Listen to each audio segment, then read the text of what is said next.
नमस्कार, बखबर में आपका स्वागत है। मैं हूं राघवेंद्र सिंह। आज हम बात करेंगे देश भर में चर्चा का विषय बने कॉकरोच जनता पार्टी के आंदोलन का। दरअसल ये आंदोलन कैसे शुरू हुआ, गठन कैसे हुआ, इस पर तो कई बार बातचीत हो चुकी है, लेकिन दिल्ली में जिस ढंग से हिंसा करने की कोशिश की गई थी, पुलिस की समझदारी और प्रशासन के सतर्क होने की वजह से वो हिंसा नहीं हो पाई। इसका मतलब कि आंदोलन कम, हिंसा ज़्यादा लगा। कॉकरोच जनता पार्टी आखिर चाहती क्या है, इसके जो कर्ता धर्ता वो हैं कौन, और अनशन करने वाले जो लद्दाख के हमारे वैज्ञानिक हैं, शिक्षाविद हैं, वो क्या हैं, इन सब पर विस्तार से बात करेंगे। सड़क से संसद तक आज रण हुआ है। दिल्ली में बड़े हंगामे की शुरुआत थी, लेकिन देश का एक तरह से भाग्य अच्छा है कि ये मामला ज़्यादा गंभीर नहीं हुआ। इस मुद्दे पर विस्तार से चर्चा के लिए हमारे साथ जुड़े हैं नई दिल्ली से राजनीतिक विश्लेषक नागेंद्र सिंह परमार जी। फोन लाइन पर हमारे साथ जुड़े हैं जियो पॉलिटिक्स के एक्सपर्ट रमेश सिंह जी, और स्टूडियो में मौजूद है हमारे वरिष्ठ पत्रकार साथी योगीराज योगेश जी। चर्चा की शुरुआत करें उसके पहले इस मुद्दे पर नेता प्रतिपक्ष संसद में राहुल गांधी क्या कहते हैं, और समाजवादी पार्टी के राष्ट्रीय अध्यक्ष सुप्रीमो अखिलेश यादव का क्या कहना है। इन दोनों की बातचीत सुनेंगे और फिर करेंगे चर्चा की शुरुआत। Has a majority of young people. Prime Minister Modi is the most anti-youth Prime Minister India has ever had. The boys and girls who are walking the streets of Delhi are not criminals. They are demanding their rights. Their rights are to have an education system that respects them, to have an education system that is fair, to have an education system that is working. There's absolutely nothing wrong in what they're doing, and it's disgusting what the government is doing and what the police is doing. This is absolutely no way to behave. Tear gassing students, lathi charging students is not democratic. It's not India's way, and it is not the way this should be done. They have legitimate demands. The Prime Minister should accept these demands and do something about it. Everybody is sick and tired of the way our education system is running. Everybody is sick and tired of how the RSS has captured our education system and how all our institutions are being run by one organization. This is a natural response that the young people of India are making, and it should be respected. We've been raising this issue not for weeks or months, we've been raising it for years. There's a fundamental problem, and Modi disrespects all the young people of this country. All they believe in is asatya and hinsa, which are the anti-Indian principles. पहले भी जंतर मंतर गए, और आज जब लोकसभा में सवाल जब उठाना था, सवाल उठा करके लोकसभा का एडजॉर्न करके उस समय फिर मौके पे पहुंचे। जो देखा और जो व्यवहार सरकार का और पुलिस का था, लाठी चलाना, आंसू गैस के गोले चलवाना, प्राइवेट ड्रेस में पुलिस आकर के छात्रों को, युवाओं के साथ जो व्यवहार किया, सुनने में आ रहा है कि कुछ इलेक्ट्रिक टॉर्च भी थी या डंडी, जो भी बोलेंगे उसको। लोगों को चोट लगी है, युवाओं के बड़े पैमाने पे चोट लगी है, बड़े पैमाने पे घायल हुए हैं। सरकार को ये उम्मीद नहीं थी कि छात्र नौजवान इतनी बड़ी संख्या में आ जाएंगे। ये सबसे बड़ा फेलियर है, और किसी फेलियर के लिए ही आए हैं लोग। आप नीट की परीक्षा नहीं करा पा रहे हैं, और जो परीक्षा कराई जिस तरह से धांधली हुई है, सब बीजेपी के लोग शामिल हैं उसमें, और दोबारा भी परीक्षा कराई, उस पर भी प्रश्न लग रहा है। तो आगे का पिछले इतने वर्षों से छात्र, नौजवान और युवाओं के भविष्य के साथ खिलवाड़ कर रही सरकार। कल भी लोकसभा में जो आज घटना हुई है वो हम लोग उठाएंगे। तो लंबी बातचीत सुनी हमने राहुल गांधी की भी और अखिलेश यादव की भी। दोनों देश के बड़े नेता हैं, दोनों अपनी अपनी पार्टियों के सुप्रीमो हैं, लेकिन उनकी जो बातचीत सुनी उससे लगा कि वो कह रहे हैं कि सरकार एंटी इंडियन है। अब सरकार अगर भारतीयों के खिलाफ है तो फिर वो सरकार भारत की तो है नहीं, फिर तो वो पाकिस्तान की, अमेरिका की हो सकती है। और जितनी गंभीरता से वो बात कर रहे थे, ऐसा लग रहा है कि सब प्री प्लान्ड है। यूएसए में इस पार्टी का जन्म हुआ। अगर हम ये बात करें कि ये दिपके साहब कौन है, तो दिपके साहब संभाजी नगर महाराष्ट्र के रहने वाले हैं, बहुत सामान्य परिवार से आते हैं। उनके राजनीतिक गुरुओं में हम कहें तो केजरीवाल है। उनकी पार्टी में सन 2020 से लेकर 2022-23 तक उन्होंने काम किया, सोशल मीडिया का अकाउंट देखते थे। बाद में वो पढ़ने चले गए बोस्टन यूनिवर्सिटी अमेरिका, और वहाँ उन्होंने जनसंपर्क यानी पब्लिक रिलेशन में डिग्री प्राप्त की।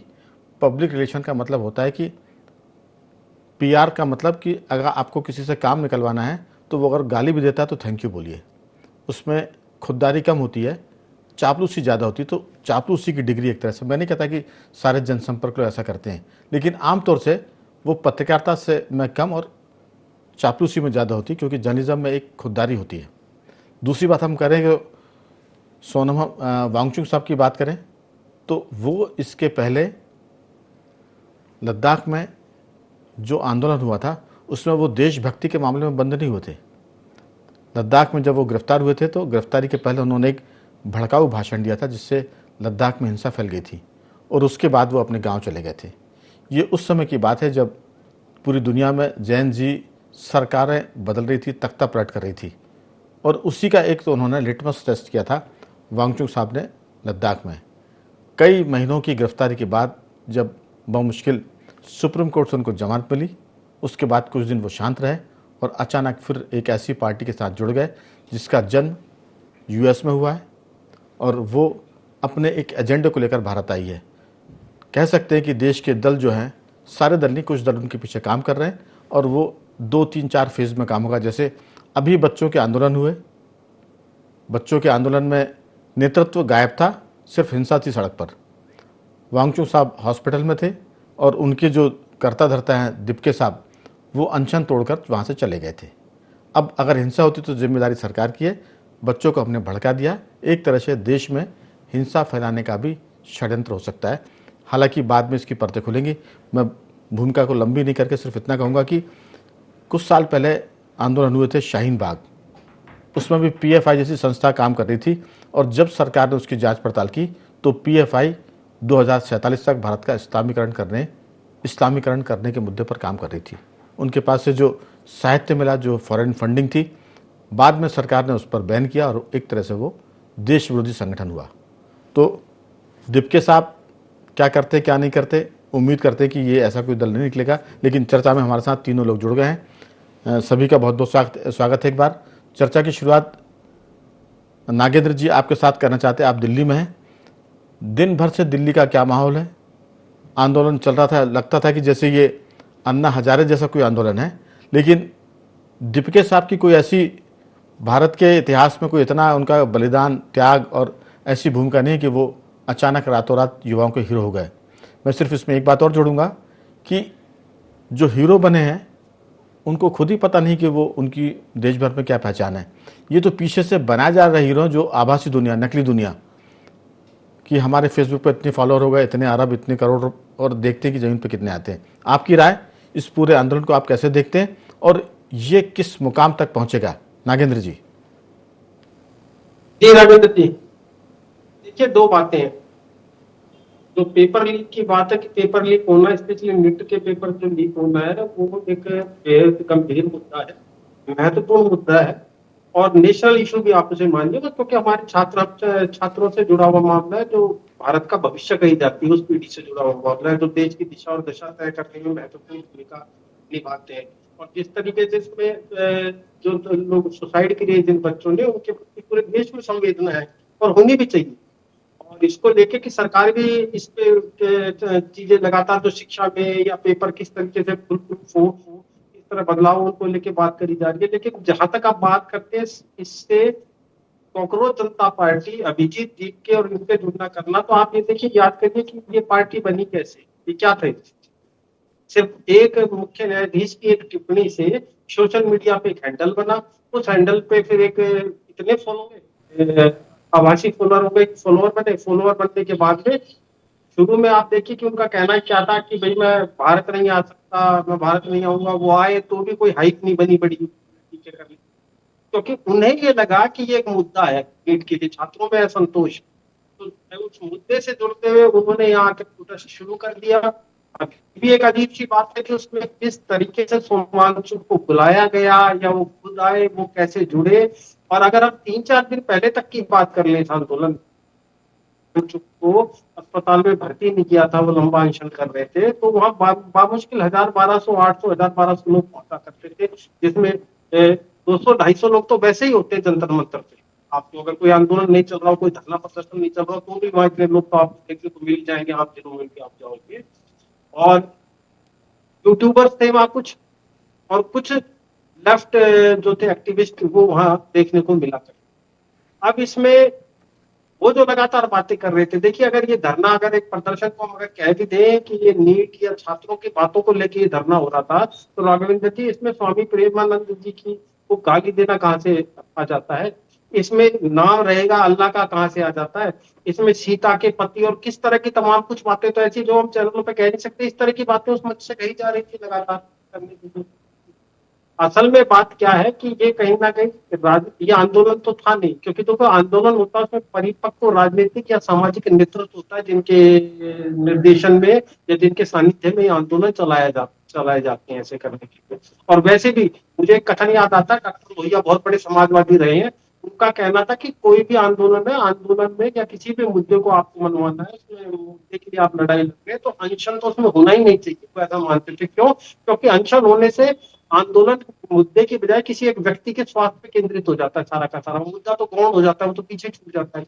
जी। पर आज जो हुआ, आज इतनी जब भीड़ इकट्ठी हुई, अलग अलग तरीके से सोशल हैंडल्स पे कॉल करी गई, डाला गया, बुलाया गया, देश के अलग अलग हिस्सों से युवा आया, युवा तो अपने असंतोष के चलते आया, और उसके आने के बाद में जिसने आंदोलन कर रखा था सीजेपी ने, उनका ये बनता था कॉल कि वो उसकी अगुवाई करे। लेकिन देखिए अभिजीत दीप के तो अनशन पे बैठे रह गए और उन्होंने अनशन भी तोड़ दिया, बच्चे जब निकल चुके थे, हम प्रदर्शनकारी कहे उनको, उनके प्रवक्ता थे वो सरकार से बात करने चले गए। आप ये देखिए ना कि जब कल तक वो आंदोलन चल रहा था, आज से संसद सत्र शुरू था, संसद सत्र शुरू था तो निश्चित रूप से पहले से ये तय था कि विपक्षी दल इस पे, अनेक राजनीतिक दल बात उठाएंगे, नीट की बात करेंगे संसद में, और संसद से समाधान निकलता है कि क्या शिक्षा व्यवस्था में सुधार होनी है, क्या और करने की गुंजाइश बाकी है, सरपक्ष और विपक्ष उस पर बात करते।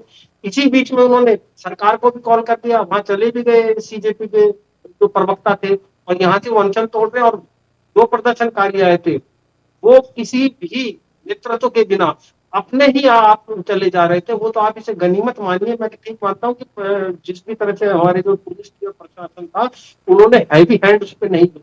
दोनों तरफ से जो हल्के बल प्रयोग में थोड़ी बहुत चोटें कहते पुलिस को भी आई है, प्रदर्शनकारियों को भी आई है, और इस तरह की बात रही। तो ये तो एक तरीके से आप ये देखिए कहीं ना कहीं इसमें इस तरह की बातें निकल के आ रही। कुछ एनजीओ जिनका एफआरआई से ही रोका गया है, वो कहीं ना कहीं इसमें सक्रिय हो रखे थे। और ऐसे में जब हमारे आसपास हम देखते हैं कि चाहे आप श्रीलंका का उदाहरण देखिए, आप बांग्लादेश का उदाहरण देखिए, आप नेपाल का उदाहरण देखिए, देश विरोधी ताकतें हमेशा सक्रिय रहती है, और वो इस फिराक में रहती कि मुद्दा कोई एक हो जिसके बीच में वो घुस के देश में अफरा तफरी फैला सके, देश में असंतोष फैला सके। और इस चीज को जिस तरीके से शासन ने, प्रशासन ने डील किया है, मैं मानता हूँ कि बहुत बखूबी और बहुत समझदारी से किया है। अब बात आती है आखिर की भविष्य की, तो भविष्य तो पहले भी नहीं था, कॉकरोच जनता पार्टी का कोई भविष्य नहीं था, क्योंकि ये इस तरह के मुद्दे के राजनीतिक ही दल इन पे बात कर सकते हैं, और ये बातें संसद में होती है, पक्ष विपक्ष की जो भी बातें करने की होती है। तो ये बातें इस तरह की नहीं है कि आप अचानक ही एक अनियंत्रित आंदोलन शुरू कर दो जिसका ना सिर है ना पैर है, ना जिसमें कोई सिस्टम है करने के लिए, और इस तरीके से करना तो सिर्फ बरगलाना है, लोगों को, युवाओं को बरगलाना है, जिनमें ऐसा कुल मिलाकर नागेंद्र जी कह सकते हैं कि आज सुबह के बाद दोपहर में पूरा आंदोलन नेतृत्वहीन हो गया था, क्योंकि वांगचुक साहब अस्पताल में है और जो करता धरता वो आंदोलन के स्थल से गायब थे। लेकिन रमेश जी, किसान आंदोलन में भी ऐसे हुआ था, वो कुछ लंबे समय के बाद उसमें हिंसा हुई। इसमें पहले दिन संसद के पहले सत्र में हिंसा हो गई। मैं सिर्फ इतना इसमें जोड़ूंगा कि किसान आंदोलन की आड़ में भी कई देश विरोधी तत्व शामिल हो गए थे, और वो लाल किले पर घुस के उन्होंने झंडे फहराने शुरू कर दिए थे। तो ये तो वो देश है, जब अमेरिका ने एक बार चेक किया था कि अगर हम भारत में सूचना फैलाएं कि गणेश जी दूध पी रहे हैं, तो पूरे देश के लोग मंदिर में जाके गणेश जी को दूध पिलाने लगे थे। तब उनको लग गया कि इस देश में हम अफवाह फैलाकर भी बहुत कुछ कर सकते हैं। लेकिन कई नेताओं को पिछले 10 साल में विदेशी ताकतों ने लॉन्च किया, रिलॉन्चिंग हुई, और उन्होंने तो ये तक आह्वान कर दिया था राहुल गांधी जैसे लोगों ने कि युवा सड़क पर उतरेगा, नरेंद्र मोदी के सर पर लाठी मारेंगे और तख्ता पलट हो जाएगा, सत्ता बदलाव हो जाएगा। लेकिन कई कोशिशों में असफल होने के बाद अब तिलचट्टा पार्टी, हिंदी में कहते हैं कॉकरोच को तिलचट्टा, तो ये तिलचट्टा पार्टी कहें या कॉकरोच जनता पार्टी कहते हैं, अब इसके आड़ में 150 साल पुरानी, 40 साल पुरानी पार्टियां खड़ी हो रही हैं, जिसके नेता का कोई इतिहास नहीं है, जिसके नेता के कोई देश की त्याग और बलिदान में कोई भूमिका नहीं है, लेकिन दिप्के साहब जो हैं वो देश के युवाओं को आगे ला रहे हैं और कांग्रेस जैसे दल उसके पीछे खड़े हुए, समाजवादी पार्टी के लोग। रमेश जी, आपकी राय, किस ढंग से देखते हैं इस पूरे मामले को? सुरेंद्र जी, इस पूरे ये जो अभिजीत दीप्के वाला मामला है, ये कॉकरोच जनता पार्टी का, इसके पीछे बहुत सारी ताकतें हैं। मतलब इसका संचालन कोई एक नहीं कर रहा है।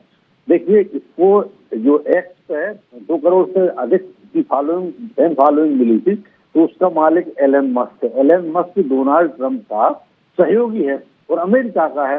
दोनों मतलब वहाँ का डीप स्टेट का स्वाभाविक है, उसका कारोबार बहुत बड़ा है, डीप स्टेट का उस कारोबार में दखल है। तो ये सॉफ्टवेयर के माध्यम से ये कोई बड़ी चीज नहीं है। मतलब 2 करोड़ की फॉलोइंग को बनाना बहुत आसान बात है। जो सोनम वांगचुक ने एक बयान दिया था कि उनको वहाँ के जो राज्यपाल है उनने विवश किया था कि वो इस आंदोलन में शामिल हो। तो इसका मतलब सोनम वांगचुक को भी कोई इस्तेमाल कर रहा था। कौन कर रहा था? मैंने अभिजीत दीप्के को भी अमेरिका में है तो निश्चित रूप से उनको यूज किया होगा। और ये किसी भी मतलब इस देश के बहुत सारे लोगों को जब यहाँ भारत में बैठे बैठे यूज कर लेते हैं तो अमेरिका की तो बात छोड़िए, लेकिन उन्हें ये याद रखना समझना चाहिए कि भारत के राघवेंद्र जी, आज से 10 साल पहले का भारत अलग था, आज का भारत अलग है। 10 साल में जमीन आसमान का अंतर आया है। भारत के युवा से लेकर बुजुर्ग तक दिन भर सोशल मीडिया से शिक्षित होकर अमेरिका, चीन और पाकिस्तान के डीप स्टेट को पानी पिला रहे हैं, रोज पानी पिला रहे हैं। अमेरिकी डीप स्टेट तो भारत के आम आदमी की जागरूकता के चक्कर में पागलपन की दहलीज पर पहुंच गया है। लेकिन मतलब ये हालत है कि पिछले 10 साल में अमेरिका ने कौन सा कर्म है जो किया नहीं किया होगा। भारत में दंगा भड़काने, भारत में विद्रोह पैदा करने, उसने बांग्लादेश में कामयाब हुआ, नेपाल में कामयाब हुआ, श्रीलंका में कामयाब हुआ, म्यांमार में कामयाब हुआ, लेकिन भारत में पूरी ताकत लगाने के बावजूद कामयाब नहीं हुआ। और उसके साथ भारत के बहुत सारे लोग भी शामिल है। तो इसका मतलब ये है कि जो अभिजीत दीप्के है वो ग्राउंड की रियलिटीज को जानते नहीं है। अन्ना आंदोलन के टाइम, अन्ना आंदोलन का जो रिजल्ट है वो भारत के लोगों ने देखा है कि इस तरह के जो आंदोलन होते हैं वो फ्लॉप होते हैं। इनके जो रिजल्ट है वो देश को कहीं कोई बहुत सार्थक है या गुणवत्ता प्रदान नहीं करते।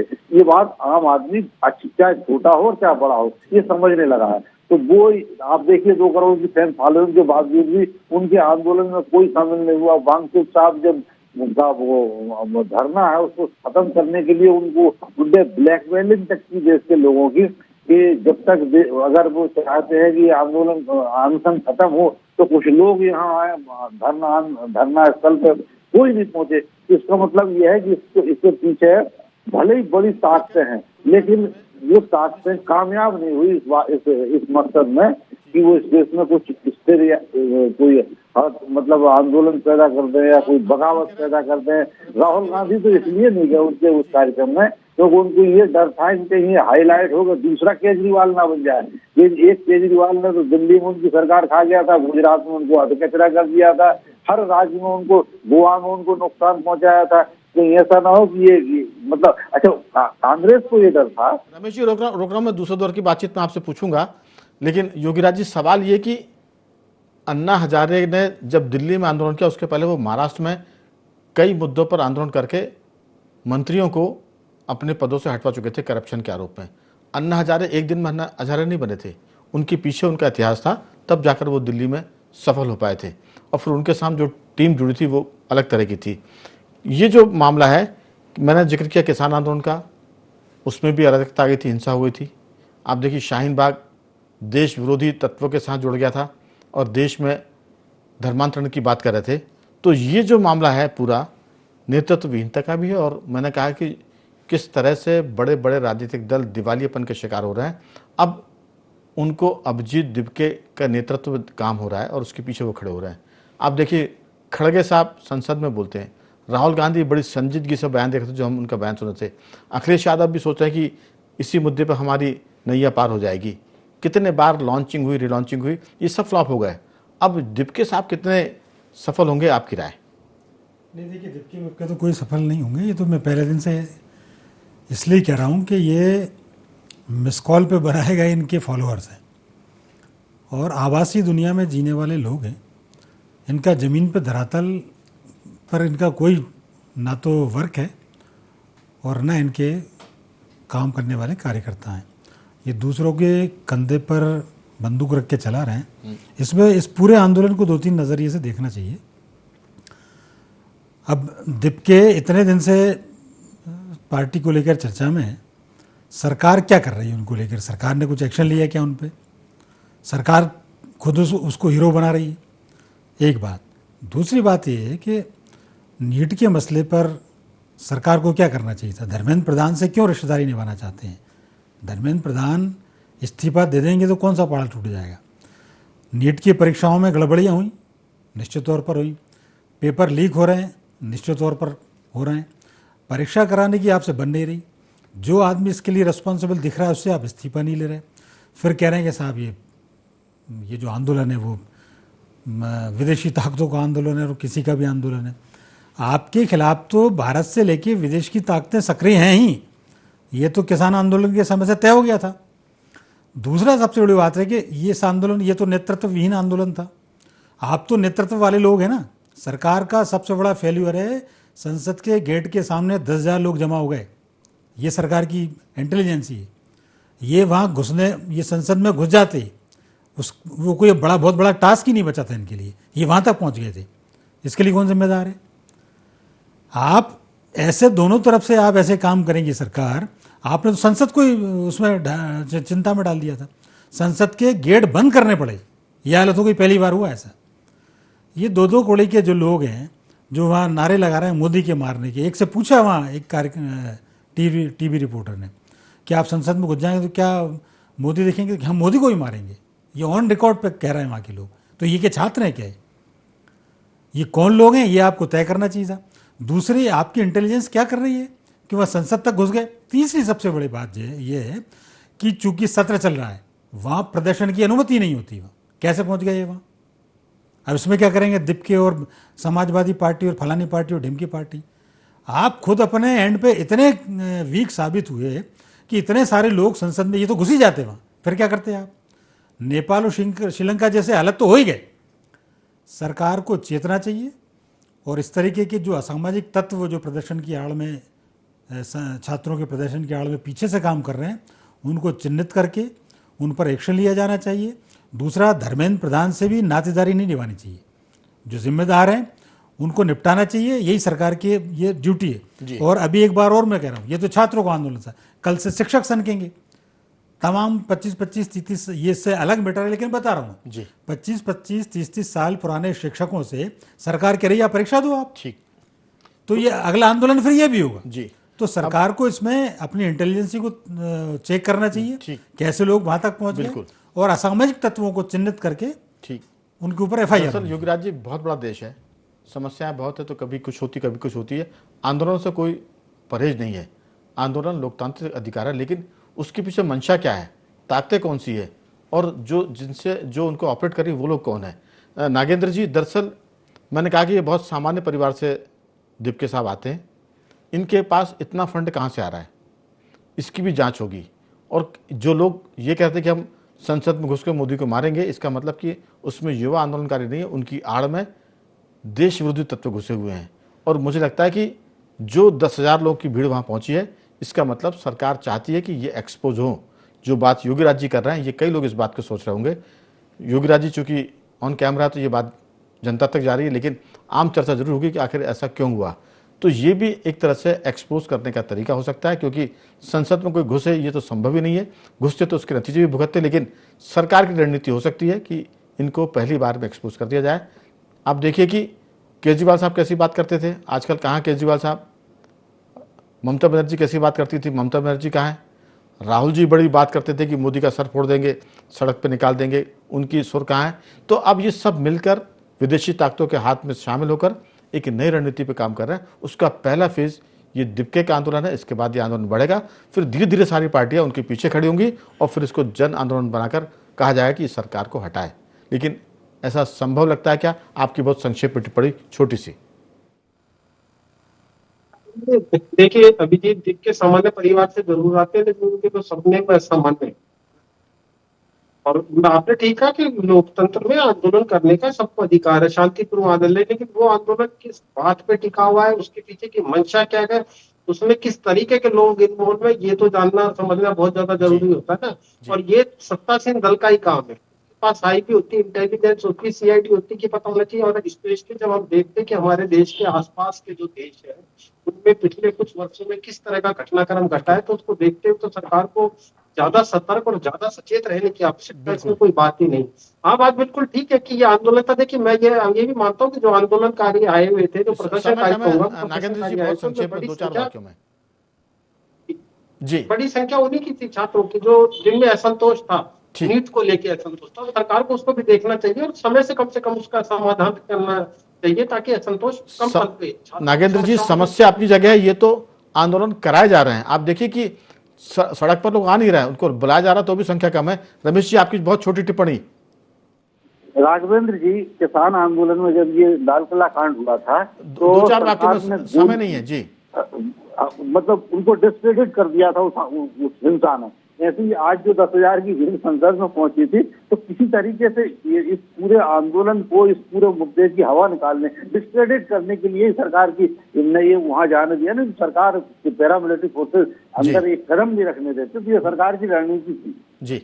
योगराज जी, कुछ कहेंगे? नहीं, देखिए, दोनों पक्षों की तरफ से काम होने चाहिए और जो भ्रष्ट मंत्री उनको हटाए हुए जाना चाहिए। ऐसा नहीं कि साहब आप बहुत ही, ये बात सही है कि बहुत अच्छे काम आपके हैं, भ्रष्ट लेकिन मंत्रियों को सरकार हटाए नहीं हटाए ये तो प्रधानमंत्री का विशेष अधिकार है, लेकिन सरकारें कब निर्णय करेगी वो जाने। लेकिन दोबारा जो मामला बना, ऐसा नहीं कि देश में कोई पहली बार पेपर लीक हुए हो, तो पेपर लीक होना कोई बड़ा मुद्दा नहीं है। लेकिन हाँ, लगातार कुछ चीज़ें घट रही तो सरकार उस पर, उसने एयरफोर्स को भी इन्वॉल्व किया।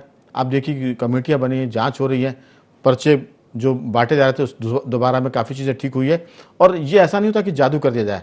ये मामला उठाया तो सरकार ज़रूर करेगी और उसकी शुरुआत में उसकी जो प्रभाव दिख भी रहे हैं, चीज़ें स्ट्रीमलाइन हो रही है, मैनेज हो रही है। लेकिन जिस ढंग से ये मुद्दा बनाकर हिंसा की कोशिश की जा रही है, इस पर सरकार को ध्यान देने की ज़रूरत है, क्योंकि ये बात लंबी हो सकती है और देश की तरक्की में बाधा बन सकती है। मैं तीनों मेहमानों का धन्यवाद करूँगा कि तिलचट्टा पार्टी या कॉकरोच पार्टी जो है वो अपना काम कर रही है और सरकार को अपना काम करना चाहिए, ताकि इस तरह के तत्वों के बीच में कोई देश विरोधी तत्व अपना काम ना करे। बाखबर में आज इतना ही। बने रहिए हमारे साथ और देखते रहिए IND24।